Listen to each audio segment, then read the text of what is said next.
Because we want to talk about Bank Z here too, right. Is that you're playing along with the track and you've got your 10 presets, but it's not quite right. And you'd never think that 10 presets you couldn't find what you wanted, because for years you had a volume and a tone knob. But really, this is about getting it perfect. Okay, here's one. Yeah. 2.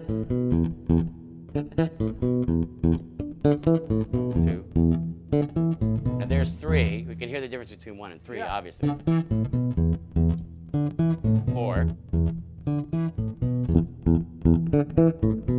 1 S2, okay.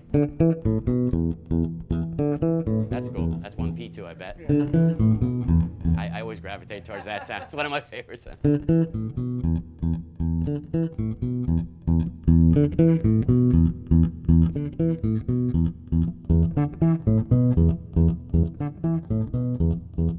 So you're good up the neck? Yep. Yep. We're in the 3s and 4s now. Yeah.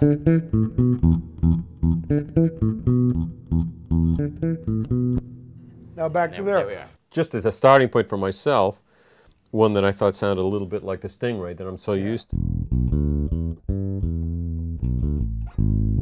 I'm not even going to touch the tone controls. Of course, I can find it. But then I thought, well, neck pickup I always wanted the music band to have, because it's just kind of, to me, it's got a goofy, growly low end, that and I don't care low end, like not a classy low end. And indeed, this pickup by itself has a great sound, but this plus this, and I thought that'll be my second thing. So, to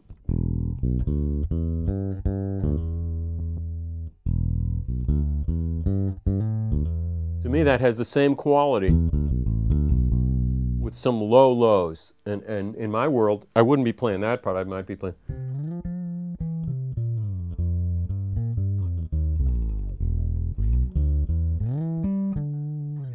And then I just happened on just this pickup by itself. And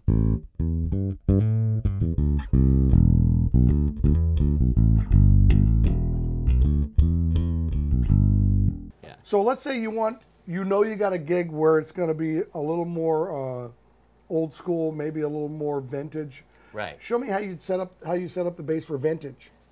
Yeah, these are the vintage presets. That's coil 3. And then I also like coil 4 for a slightly different sound, pretty organic, we were talking about, kind of throaty. You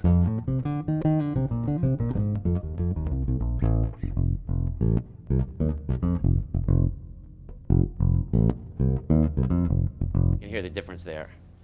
Now, the third setting is coils 1 and 3.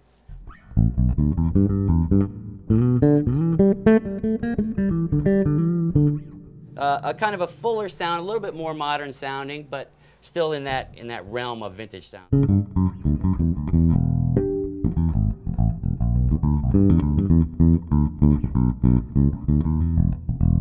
Then my fourth preset is coils 3 and 4, the turbo. Yes. Turbo vintage bass.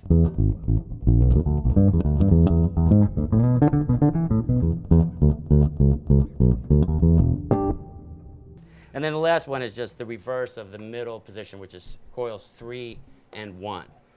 So it's a very subtle difference, but we were listening to it, and you can hear it.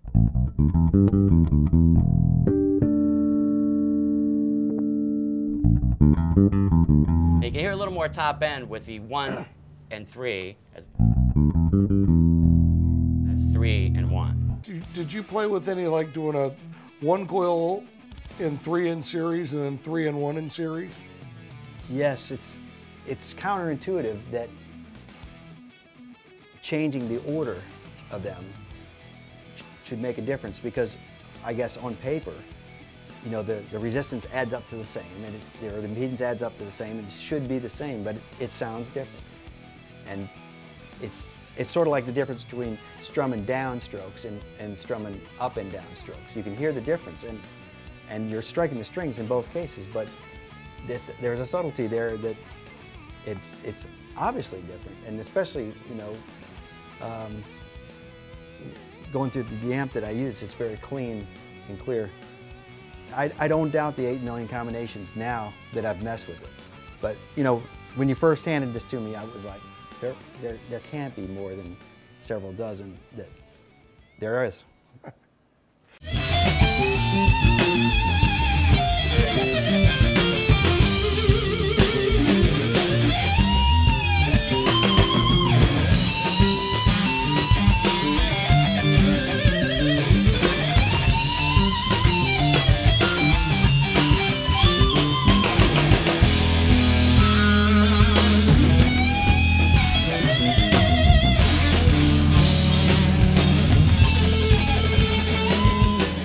As one of the options that I have, as I really love the 25th anniversary guitar that was given to me by my buddy Sterling here, I just kept the stock settings in here as a starting place, you know, but I mean, just so I have some idea where I'm going and what it can do.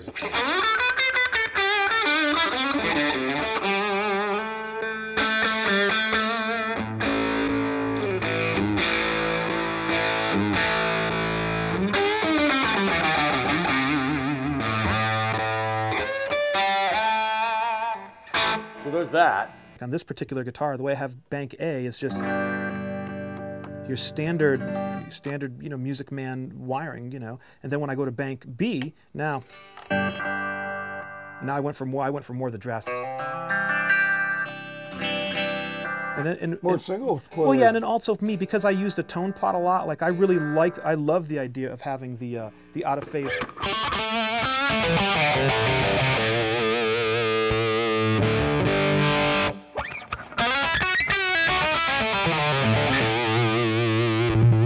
I wired it like the Y2D, which is regular humbucking here. And then the neck humbucking. Then I put a combination of those all together.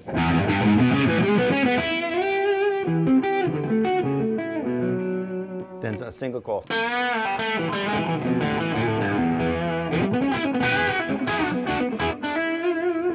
Then a single coil with a humbucker.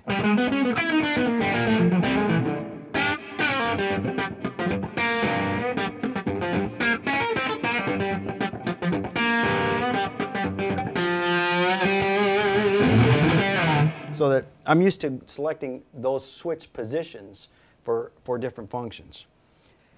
Then I started experimenting with the combinations that I could never get to mechanically without, you know, just driving yourself crazy.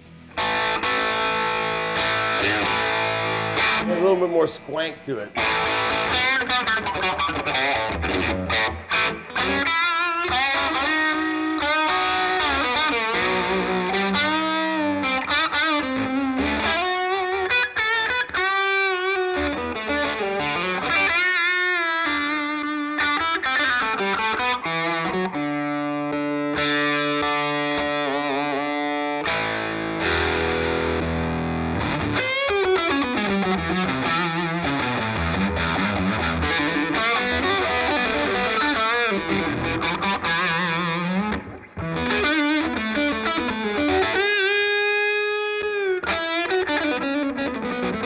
You can hear the difference there. Where'd you get that sound? Well, see, I got that. He turned me on to what was in the computer, was downloaded in here from Steve Morse. Hey, Steve, you are the baddest.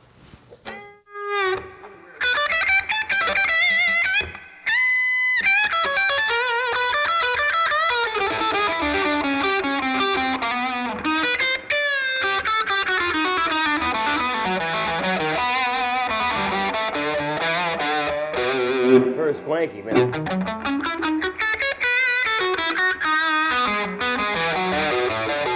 It's almost like an Octavia.